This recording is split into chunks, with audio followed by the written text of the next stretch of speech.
All right, so we just hit 20%.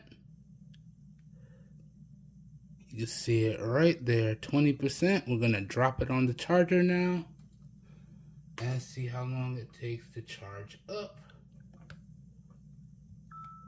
Dropped it in.